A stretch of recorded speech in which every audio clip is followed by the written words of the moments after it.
ہدہد کو ویسی چونچ دی کہ وہ حشرات کو پکڑ لے۔ اس کے وجود کو برقرار رکھنے کے لیے اللہ نے اس کی ذمہ داری لے رکھی ہے۔ اسی طرح سے مرغی، کبوتر، باقی جتنے بھی زمین سے دانہ چگتے ہیں ان سب کو ویسی ہی چونچیں دی ہیں جو کہ بہت چھوٹی ہیں، جبکہ اللہ سبحانہ تعالیٰ نے ان کے وجود کو برقرار رکھنے کے لیے ان کو معدے سخت دیے ہیں جس کے ذریعے سے وہ خوراک حاصل کرتے ہیں۔ یہی سخت دانے جو ہیں جو چھوٹی چھوٹی مخلوقات کے اندر جاتی ہیں، اگر انسان کے پیٹ میں جائے تو انسان کے لیے جینا مشکل ہو جاتا ہے۔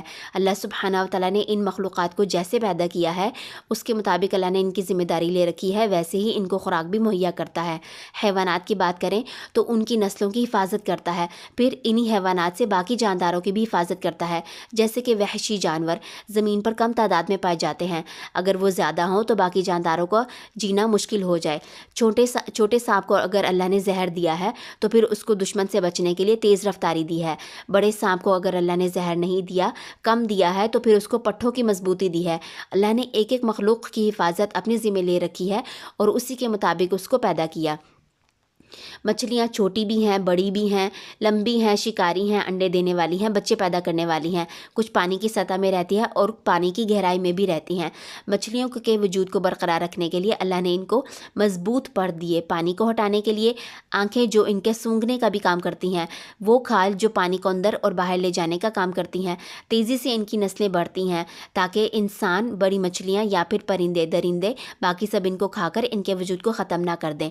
تو اللہ نے ایک ایک مچھلی کی ذمہ داری لے رکھی ہے، اسی کے مطابق اس کو پیدا کیا اور پھر اس کی نسل کو برقرار بھی رکھا ہوا ہے، اس کی نسل کو تیزی سے بڑھاتے ہوئے۔ جاندار کچھ نباتات کو کھا جاتے ہیں، جیسے کہ اونٹ، گائے، بکری، ہرنی وغیرہ۔ ان کے منہ اللہ نے ویسے ہی دیے، کھلے بنائے چبانے والے دانت دیے تاکہ یہ دیر تک ہضم کریں۔ اسی طرح سے وہ جاندار جو گوشت کھاتے ہیں، ان کو ہر وقت کی خوراک تو مہیا نہیں ہوتی، اپنا شکار خود کرتے ہیں اور اپنا کھانا حاصل کرتے ہیں، جیسے کہ شیر، چیتے، بھیڑیے، لومڑی وغیرہ۔ اور اسی مقصد کے لیے اللہ نے ان کو تیز دانت دیے، مضبوط داڑھیں دی، مضبوط پٹھے دیے اور اسی طرح سے میدے میں تیزابیت دی۔ اللہ نے ایک ایک مخلوق کی ذمہ داری لے رکھی ہے، اسی کے مطابق اس کو پیدا کیا ہے۔ سورۃ ہود میں فرمایا، اور نہیں کوئی جاندار اس زمین پر مگر اللہ کے ذمہ ہے اس کا رزق، اور وہ جانتا ہے اس کے ٹھہرنے اور سونپے جانے کی جگہ۔ سب کچھ ایک واضح کتاب میں موجود ہے۔ انسان اللہ کی سب سے اہم مخلوق ہے جس کو اللہ نے شعور دیا ہے اپنی پہچان کے لیے اور تمام مخلوقات پر فضیلت عطا کی ہے، پیدا کر کے انسان کو زندگی کا مقصد بھی بتا دیا۔ سورۃ ذاریات میں فرمایا، اور میں نے نہیں پیدا کیا جن اور انس کو مگر یہ کہ وہ میری عبادت کریں۔ اللہ نے انسان کی ذمہ داری لے رکھی ہے اس کی حفاظت کر کے، اس کو رزق دے کر اور مسلسل تدبیر کر کے۔ اللہ کی عظیم قدرت ہے کہ اس ایک لمحے میں پوری دنیا میں جتنے بھی انسان ہیں سب کی ذمہ داری مسلسل پورا کرتا چلا جا رہا ہے۔ اللہ انسان کی ذمہ داری اللہ نے لے رکھی ہے ماں کے پیٹ کے اندر، اندھیرے میں انسان کو خوراک بھی دیتا ہے، حفاظت بھی دیتا ہے، اسی طرح سے پیدا ہونے کے بعد انسان کو خوراک بھی دیتا ہے، حفاظت بھی دیکھتا ہے۔ ایسا ہم دیکھتے ہیں کہ بہت سے بچے بہت ساری چوٹیں کھا جاتے ہیں، کہاں سے گر جاتے ہیں لیکن بچ جاتے ہیں۔ کون بچاتا ہے ان کو؟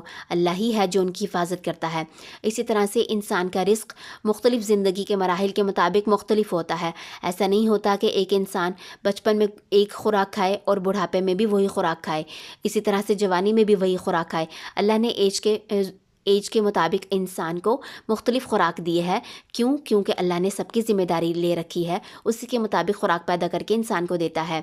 پھر دن اور رات میں انسان کی حفاظت کرتا ہے مختلف مخلوقات سے، جیسے کہ جنات، شیاطین، حشرات، جانوروں سے۔ انسان جب سویا ہوتا ہے اس کو پتہ بھی نہیں ہوتا کہ اس کے ساتھ کیا کچھ ہو جائے، لیکن اللہ ہی ہے جو انسان کو حفاظت دیتا ہے کیونکہ اس نے ذمہ داری لے رکھی ہے۔ پھر ہر وقت کے مختلف حادثوں سے، آفتوں سے اللہ تعالیٰ انسان کو بچاتا ہے۔ انسان ہر وقت اللہ کی ذمہ داری میں ہے، یہاں تک کہ فرشتوں کو بھی مقرر کر دیا انسان کی حفاظت کے لیے، جیسے کہ سورۃ رعد میں فرمایا، اس کے لیے یعنی ہر ایک اس کے آگے اور پیچھے یکے بعد دیگرے فرشتے موجود ہیں جو اللہ کے حکم سے اس کی حفاظت کرتے ہیں۔ جبکہ ہم دیکھیں کہ انسان کا ذمہ داری لینا کیسا ہوتا ہے۔ انسان کو کسی پودے کی حفاظت کرنی پڑ جائے، اس کی ذمہ داری اٹھانی پڑ جائے، یا پھر کسی جانور کی، کسی انسان کے بچے کی، تو انسان کے لیے کتنی مشقت کا باعث بن جاتی ہے۔ جیسے کہ انسان بعض اوقات غافل ہو جاتا ہے، بھول جاتا ہے، اپنی ہی حرکات اور الفاظ کو بھول جاتا ہے۔ انسان کتنا کمزور ہے اور اللہ کی عظیم قدرت ہے کہ پوری کائنات کی ذمہ داری لے رکھی ہے اور مسلسل پوری کرتا چلا جا رہا ہے۔ جو ذات اتنی قدرت رکھتی ہو وہی حقدار ہے کہ اسی پر بھروسہ کیا جائے، اسی پر توکل کیا جائے۔ اللہ نے توکل کرنے کا حکم بھی دیا ہے، جیسے کہ سورۃ المائدہ میں فرمایا، بس اللہ پر تم سب توکل کرو اگر تم سب مؤمن ہو۔ سورۃ احزاب میں اللہ تعالیٰ کا فرمان ہے، اور اللہ پر بھروسہ کیجئے اور اللہ کافی ہے ذمہ دار۔ توکل دو طرح کا ہوتا ہے، ایک تو ہوتا ہے دنیاوی فائدوں کے لیے، دنیاوی فائدے حاصل کرنے کے لیے، یا دنیا میں مختلف پریشانیاں مصائب ان کو دور کرنے کے لیے اللہ پر توکل کیا جاتا ہے، اور دوسرا توکل ہوتا ہے ان چیزوں کو چاہنے کے لیے جو اللہ کو پسند ہیں، جیسے کہ ایمان کی پختگی، نیک اعمال، جہاد کا کام کرنا، دعویٰ کا کام کرنا۔ سوال یہ ہے کہ توکل کیسے کیا جائے؟ بھروسہ کر کے اور اسباب کو اختیار کر کے۔ ایسا نہیں ہو سکتا کہ صرف کہا جائے کہ اللہ پر پورا بھروسہ ہے، وہ ہمارے سب کام بہتر کر دے گا، اور اسباب کو اختیار نہ کیا جائے۔ اللہ سبحانہ و تعالیٰ نے اس دنیا کی زندگی کو اسباب کے ساتھ جوڑ رکھا ہے، جبکہ اللہ تعالیٰ تو اسباب کا محتاج نہیں ہے، لیکن وہ بارش تبھی برساتا ہے جب بادلوں کو لے کر آتا ہے، یعنی کہ بادل جو ہے وہ سبب بنے بارش برسانے کا۔ تو دنیا کا کوئی بھی معاملہ جو ہے وہ اسباب کے بغیر نہیں ہوتا۔ تو انسان صرف یہ کہہ کر اللہ پر بھروسہ ہے تو یہ کہہ کر توکل نہیں کر سکتا جب تک کہ وہ اسباب کو اختیار نہ کرے۔ اب پھر یہ بھی سوال ہے کہ توکل کرنے سے کیا سارے معاملات حل ہو جاتے ہیں، یا پھر ہماری مرضی کے مطابق ہو جاتے ہیں؟ ایسا نہیں ہوتا۔ توکل سے اللہ تعالیٰ خاص ذمہ داری اٹھا لیتا ہے، اگر ہمارے لیے بہتر ہو تو وہ کام کر دیتا ہے، اور اگر اس میں کوئی شر ہو تو ہمیں اس کے شر سے بچا لیتا ہے۔ توکل کرنے سے دو چیزیں تو انسان کو لازمی ملتی ہیں، جیسے کہ اللہ کی محبت، اور اسی طرح سے جنت کی صورت میں اجر عظیم۔ سورۃ آل عمران میں اللہ تعالیٰ کا فرمان ہے، اور جب آپ ارادہ کر لیں تو اللہ پر بھروسہ کریں، بے شک اللہ توکل کرنے والوں سے محبت کرتا ہے۔ سورۃ شورا میں اللہ تعالیٰ کا فرمان ہے، اور جو اللہ کے پاس ہے وہ بہتر اور باقی رہنے والا ہے ان لوگوں کے لیے جو ایمان لاتے ہیں اللہ پر اور اللہ پر توکل کرتے ہیں۔ جب انسان صحیح معنوں میں جان لیتا ہے کہ اللہ ہی ہے سب کی ذمہ داری لیے ہوئے، تو اسی پر ہی بھروسہ کیا جا سکتا ہے۔ پھر کیا کرتا ہے انسان؟ باقی ساری مخلوقات سے اعراض برتتا ہے۔ سورۃ ہود میں اللہ تعالیٰ کا فرمان ہے، اور اللہ کے لیے ہیں آسمان و زمین کے غیب، اور اسی کی طرف لوٹائے جاتے ہیں سب کے سب معاملات، بس اسی کی عبادت کرو اور اسی پر توکل کرو، اور تمہارا رب غافل نہیں ہے جو کچھ تم کرتے ہو۔ آئیے بادشاہ کائنات کے ساتھ اپنے تعلق کو مضبوط کریں، جو ہم سب کی ذمہ داری لیے ہوئے ہے اور آگے بھی لے گا، اور ہمارے سب معاملات کی ذمہ داری اٹھانے والی وہی ذات ہے۔ جن معاملات کو ہم حل نہیں کر سکتے یا پھر پریشان رہتے ہیں، اللہ ہی ہے جو ذمہ داری کے ساتھ اس کو مکمل کر سکتا ہے۔ سوال یہ ہے کہ اتنی بڑی ذات کو ہوتے ہوئے چھوٹی ذات کو کیوں پکارا جائے، چھوٹوں پر بھروسہ کیوں کیا جائے، جبکہ وہ ذات ہے جس پر بھروسہ کیا جا سکتا ہے، پھر چھوٹوں پر انحصار کیوں کیا جائے؟ آئیے اللہ کو محبت کے ساتھ الوکیل کہہ کر پکاریے۔ سوال فائدہ کیا ہوگا اللہ کو اس نام سے پکارنے کا؟ اس کے ساتھ تعلق مضبوط ہوگا، زندگی کے مختلف معاملات میں خاص ذمہ داری ملے گی اللہ کی، دل میں امید اور خوشی ہوگی یہ سوچ کر کہ اللہ ہے جس نے میری ذمہ داری اٹھائی ہوئے ہے، اس نے مجھے پیدا کر کے اکیلا نہیں چھوڑ دیا۔ پھر اسی طرح سے چھوٹی مخلوقات سے توکل ختم ہوگا، اللہ کی محبت ملے گی، اور ساتھ ہی ساتھ جنت کی صورت میں اجر عظیم۔ کرنے کے کیا کام ہے؟ اللہ کے الوکیل ہونے کی صفت کو پوری کائنات کے اندر جتنے بھی جاندار ہیں ان کی زندگیوں پر سمجھنا ہے، خاص کر کے اپنی زندگی پر غور و فکر کر کے اللہ کا شکر ادا کرنا ہے کہ اس نے مجھے پیدا کر کے چھوڑ نہیں دیا۔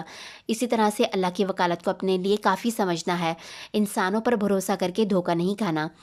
اللہ پر بھروسہ کرنا ہے دنیاوی معاملات میں بھی، اسی طرح سے دینی معاملات میں بھی، اور اسباب کو لازمی اختیار کرنا ہے۔ ابراہیم علیہ السلام کی دعا پڑھنی ہے جب کہ ان کو آگ میں ڈالا گیا تھا۔ ان کو تو نہیں معلوم تھا کہ آگ جو ہے ان کے لیے ٹھنڈی کر دی جائے گی، ان کو تو یہی پتہ تھا کہ آگ جلا کر راکھ کر دیتی ہے، لیکن انہوں نے اپنے رب پر اللہ پر بھروسہ کیا اور پھر دعا کو پڑھا، جس کے باعث اللہ تعالیٰ نے آگ کی ہی صفات بدل دی، آگ کو ٹھنڈا کر دیا۔ اسی طرح سے ہمیں مزید مختلف دعائیں پڑھنی ہیں اللہ پر بھروسہ کرنے کی۔ حسبنا اللہ ونعم الوکیل، کافی ہے ہمیں اللہ اور وہ بہترین کارساز ہے۔ حسبی اللہ لا الہ الا ہو علیہ توکلت، کافی ہے اللہ، اس کے سوا کوئی معبود نہیں، اسی پر میں نے بھروسہ کیا۔ وہو رب العرش العظیم، اور وہ عرش عظیم کا رب ہے۔